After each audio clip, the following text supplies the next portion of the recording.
Salut à tous, c'est Benjamin Serbet. En rentrant chez moi ce week-end, j'ai vu mon tout premier ordinateur portable posé sur un coin de bureau. Je l'avais un petit peu oublié, mais j'ai eu la curiosité d'aller voir ce qu'il y avait à l'intérieur. Je vous l'ai dit dans une précédente vidéo, j'ai cet ordinateur là depuis 5 ans et je suis en train de le changer parce que l'ordinateur n'est pas encore arrivé. Mais avant ça, quand j'étais au collège, j'avais un petit notebook de 11 pouces Samsung avec Windows XP à l'intérieur, donc ça m'a fait vraiment bizarre de retourner dessus parce que la lenteur, la petitesse de la chose, tout ça, c'était un petit peu retour en enfance. Et à l'intérieur, j'ai retrouvé des projets que j'ai réalisés en 4e et en 3e, donc au collège. Super, il y en a qui suivent. J'ai d'abord retrouvé l'intégralité des fichiers de pré-production et de production de Bad Day, mon court-métrage d'animation 3D qui n'a jamais abouti. Je vous avais déjà montré l'image la plus finalisée qui naît de ce projet, à savoir cette chambre-là. Mais dans cet ordinateur, j'ai retrouvé tous les fichiers 3D de base, donc j'ai pu naviguer dans les scènes en 3D de la chambre, de la rue que j'avais modélisée, etc. Et voir un petit peu comment j'avais fait tout ça, et surtout les conserver, parce que c'est important de conserver ce qu'on a fait il y a des années. À l'époque, je m'éclatais aussi à animer mes Lego, donc j'ai trouvé quelques animations, quelques tests que j'avais fait à ce moment-là. C'était vraiment le système D, je pliais mon ordinateur pour que la webcam puisse capter ce qu'il y avait, et je prenais image par image avant de faire le montage sur Windows Movie Maker. Donc c'était vraiment mes tout débuts. Mais avant de réaliser ce projet en 3D, donc avec la chambre, le décor de la rue, etc., qui sont un petit peu plus aboutis, j'avais débuté la 3D en 4e, donc l'année précédente, avec mes tout premiers tests qui étaient aussi une chambre, parce que c'était ce que j'avais sous la main, et je me suis dit que ce serait pas con de modéliser un petit peu une chambre.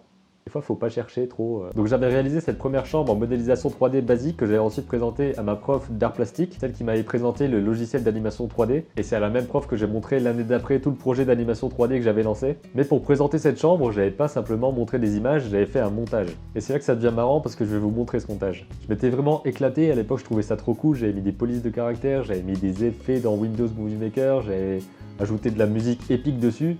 C'est une chambre en 3D quoi, c'est... Préparez-vous pour 2 minutes 30 de pur bonheur visuel.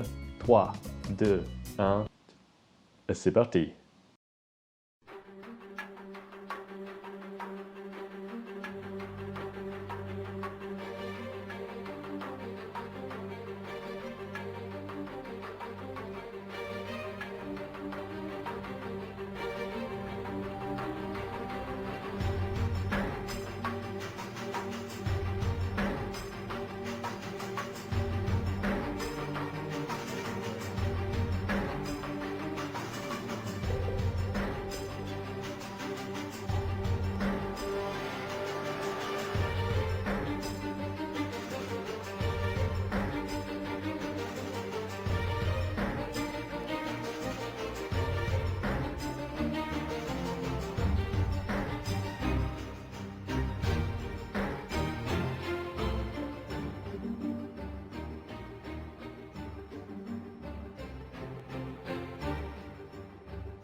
Autant vous dire que c'était assez marrant de retrouver ça parce que je me suis dit mais pourquoi est-ce que j'ai fait ce montage là, ce montage avec cette musique épique, avec ces transitions de folie, avec ces superbes textures 3D tirées de partout, des mouvements de caméra un petit peu aléatoires des fois. Mais je me suis dit que c'était au collège et que c'était marrant de revoir un petit peu ses débuts, ses premiers projets, de voir comment on s'en sortait et de me rappeler aussi comment j'avais galéré à faire ce genre de choses. Et à chaque fois je galère et puis au finalement je galère mais sur des trucs mieux. C'est une super vision de la création ça. En fait on galère tout le temps mais sur des trucs de mieux en mieux. Donc je me suis dit que ce serait plutôt cool de le partager avec vous. Vous pouvez me donner vos avis sur cette vidéo qui date d'il y a 5 ans et qui est faite par un petit moi de 14 ans. N'hésitez pas aussi à me dire dans les commentaires si vous avez des projets comme ça que vous aviez fait au collège ou même avant, qui vous ont inspiré ou des choses qui vous ont motivé à faire ce que vous faites maintenant. Et aussi, même si vous avez des vidéos dessus ou des textes que vous avez écrits, etc., que vous avez gardés, n'hésitez pas à les partager parce que c'est toujours intéressant de voir son évolution. Et j'en parlais dans une précédente vidéo de la pratique régulière pour s'améliorer et pour progresser, donc ça peut être super de partager tout ça dans les commentaires. Mais c'est pas terminé.